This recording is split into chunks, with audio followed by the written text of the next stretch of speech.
Your personal, most aesthetic physique relies on knowing and understanding this one key aspect of your genetics. Most guys think building a aesthetic or high status physique is all about size or trying to do exactly what their favorite influencer does. But the truth is, you should never chase the same look as someone else. You should only be trying to maximize your individual potential.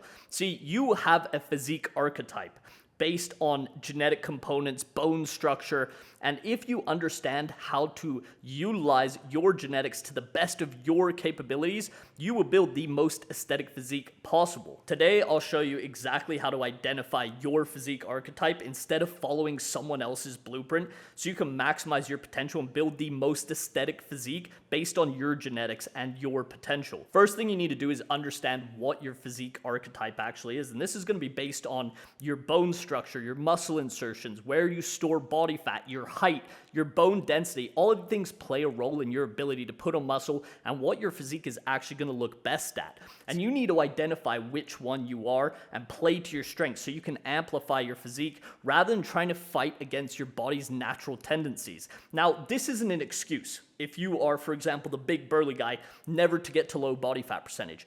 But you need to understand that where you may sit at is slightly higher than, 10%. It might be 11, 12, 13% body fat is your ideal range where you look the best. So how do you actually analyze your physique and understand which archetype you fit into? So there's three main archetypes with two subcategories. You have the super lean shredded guy. Let's call that the ectomorph. You've probably heard ectomorph, mesomorph, and endomorph. Ectomorph is typically super high metabolism, narrow frame, a little bit more skinny and wiry, and stay lean all year round. Then you have the mesomorph. These are guys that are kind of in between. They usually have wide clavicles, narrow waist. They stay somewhat lean, not like the ectomorph, but they can put on size really easily, but also get shredded. And then you have the endomorph. This is the big burly guys we spoke about earlier. They can pack on size easily, but for them, getting shredded is a lot more difficult in most cases. In those three categories, you have two subcategories, which is where your muscles are most dominant. And there's two really basic ways to see this.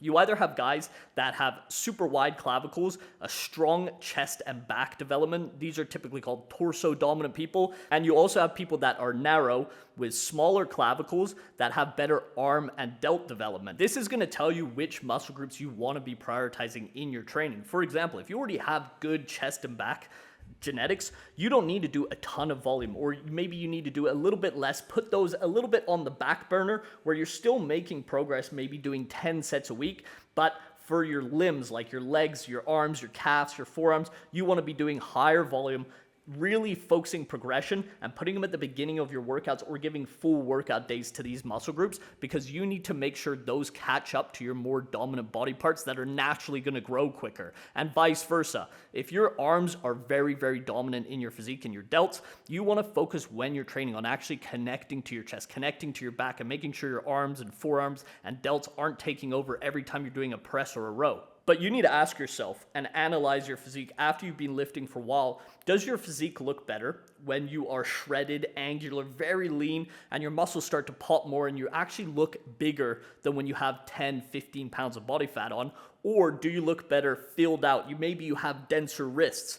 Your ankles are a little bit thicker than the average person. You are most likely going to look better with a little bit more body fat on you, around 12 to 14%, and really amplifying that size. You need to understand that your archetype is the cards you've been given, and it's not about limitations. It's about maximizing the raw potential you have. You have been given this material, and you need to make the best of what you have. So how do you maximize these for every single category? Well, if you're an ectomorph, you need to make yourself bigger, broader, wider, and take up more space since you have such a narrow frame. You want to be focusing on your delts, your lats, your legs. If you can build these out, it's going to give you more of that X frame like the mesomorph, which in reality is probably the most ideal physique to be, because you kind of get the best of both worlds. But you want to focus on making yourself wider, making sure you take up more space, and really building density. Making sure you're in a calorie surplus for most of the year where you're not putting on a ton of fat, you can stay lean, your performance is always improving, and you're building that muscle maturity and density that you lack already. And if you're a little bit of a thicker guy, you already have a ton of size, but you need to refine. You need to make sure that you're focusing on your chest, your arms, your traps. Because in reality, you do not need to get wider. You already have a massive frame, but if you get massive, really dense arms, you're gonna look 10 times more muscular in a t-shirt. You're all about refining, building that muscle maturity, and making sure the muscles that are most pronounced already look sharp. And if you're a mesomorph, you're kind of in that in-between stage, you want to focus on getting perfect proportions, making sure every muscle looks like it belongs together and create a very symmetrical, proportionate physique. That is going to amplify your progress 10 times more rather than having one really overpowered muscle group like massive arms but tiny delts and a tiny chest. If you can make everything even, your physique is going to look way more impressive. But this doesn't only just go for your physique. You need to layer this with your style, the way you take care of yourself. For example, if you're one of those big burly guys and you're 240 pounds, 220 pounds, and you are massive, you do not want to be wearing skin tight jeans, right? You want to make something that fits your body. It amplifies the body you've already built. And this goes for the same if you're a leaner guy. If you're wearing baggy clothes, you're not going to look like you work out very much. But if you wear more slim fitting clothes that accentuate your physique, it's going to look 10 times more impressive. See, aesthetics is more than just how you look when you're posing in the gym. It's how you walk, it's your posture, it's how you carry yourself on a day-to-day basis in the clothes you wear.